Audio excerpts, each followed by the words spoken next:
Good morning, adventurers, and welcome to another video from the Steve Adventure Academy. Today, we are glamping in the wilds of Kent County. Let's see if we can get you a little bit of that. Whew. Yep, we put the canoe in the lake. Beautiful spot. So, things they don't tell you about campers. Well, frankly, there's a fair bit, so let's go fast. So, first thing they don't tell you about campers. They're probably going to tell you got a 30 amp entrance. Good stuff. But a lot of campgrounds may not have 30 amps for you, or if you're bouncing from place to place chasing lighthouses like we do, you may not have access to a 30 amps because they're all full. So an adapter to take this 30 amp plug down to a 20 or even a 15, it's worth its weight in gold. Probably costs you $5 to $7. The next thing they don't tell you about campers is the cord in the camper. Oh, it's plenty long if you're going seasonal and you're going to set it up forever. But if you're bouncing around, you're probably going to want to get yourself a 25-foot extension. This blue cord goes all the way over to the black cord in the camper. What this does, not only does it give you the extra distance to be able to hook up, but it gives you that ability to roll out a cord rather than pull out a cord. Because pulling the cord in and out from behind your cabinets can frankly be tricky. Sometimes it can get bound up in there and you got to take drawers out and mess around under the cabinets. So it's just so much nicer to be able to just hook up the big 25-foot extension that has a power on indicator in it, just so you can get going. Again, you're buying a camper, you can probably afford to do the extension cord. Price of copper's fluctuated. I won't bother to tell you what I used to pay for those things. Other things that they don't tell you about campers, you're going to want propane. This has got a dual bottle setup. Mess with it at home and figure out which way your fancy propane switch needs to be for the bottle on the left or right to be on. For instance, mine has a long bar style switch that spins around and it points away from the tank that you're actually using. So, the things they don't tell you. Other things they don't tell you, blocking. You're probably going to want some blocking. What does that let you do? Well, in this case, it stabilizes the tongue. You're going to want something under the tongue jack, because that's just going to drive in the ground. And then your camper's sinking and sinking. Not a lot of fun. So you're going to need at least one piece under that. It's also going to drive right into your driveway. You paved or what have you. So some sort of sacrificial block for the jack. Now I carry 4 of these for your corner jacks, like this guy. This guy needed one, so we kept it because I'm in a swale. And frankly, the jack wouldn't, the swale and the low space meant that I needed something to block it up. But I had to use my other 4 corners here on the tongue jack. So carrying those extra pieces of wood that you normally use under your 4 corners or what have you, but it gives you the flexibility to move them and stack them up and layer them in places where you may need more. Something else they don't tell you is if you need a lot under the tongue, and I mean a lot, you can use your firewood. So as you can see, we've got some firewood here, just stacked up between the table legs. Makes a nice firewood holder. But you can cross-hatch your firewood and make a taller platform for your tongue. Let's see, other things they don't tell you. Okay, so you've got your load stabilizing bars, stabilizer bars, sway bar, anti-sway, sway, whatever. There's 10,000 names for them.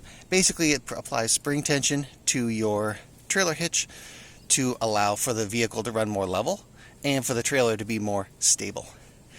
These are going to be under tension, so you're going to need some kind of bar to slide on here to flip them up into position. Pro tip, if you leave the bar at home, hook them up the way you normally would. Count your links. 5 from the top, from the end for us. By the way, it's different for vehicle towing conditions. More tension takes more bounce out, but really puts a little extra stress on the vehicle itself. But if you're on a really rough road, even a little extra tension on the one side, shh, you're not supposed to do more tension on one side, shh. But a little tension, one more click even on the other side, one more link on the other side, really does make a big, big difference. But you're going to need something to flip them up. If you forget, you can use your tongue jack. Jack the car, clamp the car with the trailer hitch, crank the car up in the air. These will flip up with hand pressure only, and then you can lower the weight back down into the system. Pro tip they don't tell you when you're buying an RV. 2 hoses. Again, you're going to end up at a beautiful spot like this one where you're a little far from the water, or you're sharing with another camper, and you're going to need an extra 25 feet of hose. So lots and lots of hose, then probably an extra one, and the couplers to get them together. Test them at home because they love to leak a lot. Extra O-rings, put them in your kit. Around to the back of the camper, they'll probably tell you that when you're dumping your black water, it's black first. So your black handle, and that's where all the really angry stuff is going to be, and then you flush out the system with your gray. You're probably going to want to mess with the hose a little bit so that the big stuff ends up down in the hole and you don't end up with clumps and critters. If you pay attention like I do, you're going to find these caps all over the road. They vibrate loose. Usually they fit one way really well. So spin it around, make sure it goes in there, drive a couple of K. Then you do your secondary hookup inspection, which I recommend for everybody. Hook up, walk around, look under the camper, make sure you got everything. There's nothing left plugged in, hooked up, gonna mess up, unclipped, unlatched. Drive a couple of kilometers just in your neighborhood or whatever it takes. Pull over, walk around again. This is one of the things you're checking, because they want to pop out and they want to drop your hose on the ground. And then what are you going to do when you have to dump? I don't think you're going to want to. Not fun. Things they don't tell you. Other things they don't tell you is your awning. These guys, I'm going to show it to you.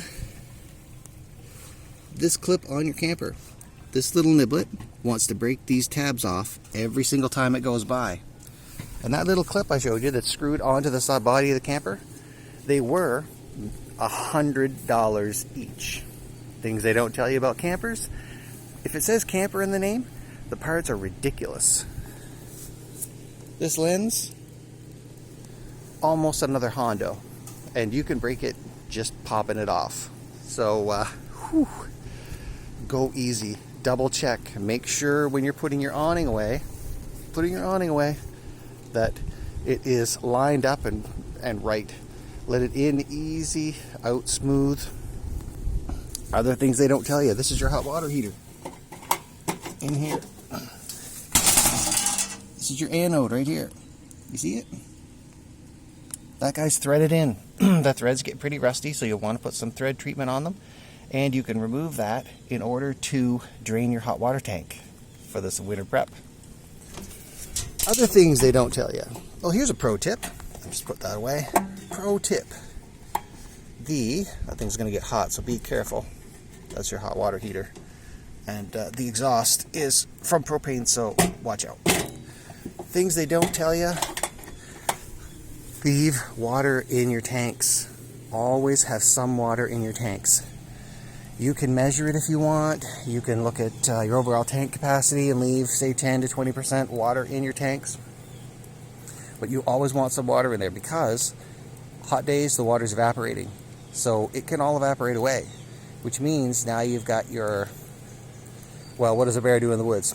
You've got your fecal matter, you've got your urine. It's all becoming very concentrated, clumpy. It can even dry up and leave a mound below the hole inside your tank. How are you going to deal with that? Well, you're going to need the chemical process and a lot of water. So generally, when I'm getting ready to store my camper, I'll put a bunch of water in the tanks. I basically fill them up for a week or so in the yard. I add the treatment as if the tank is full, and then go and drain at my local spot. That really gives you a nice flush. But you definitely want to make sure that there's lots and lots of liters. If you've got a 40-liter tank, 50-liter, 100-liter tank, you want to make sure there's lots of water in the bottom so that everything has a chance to, well, the opposite of solidify and collect and then smell really angry. So I don't think that this is the limit of all the things that they tell you, or frankly, that I would tell you, that they don't tell you when you get a camper. Some other little tips and tricks. Check the age of your tires. Tires tend to get real hard as they age. And what that means is that you'll have all kinds of tread, like we do right now, But if the tire is, say, 10, 12 years old, you may drive a couple of hours, even in a straight line on the smooth highway, and end up with threads showing. So, pro tip, watch the age and the hardness or the increase in durometer that your tires will take on as they age.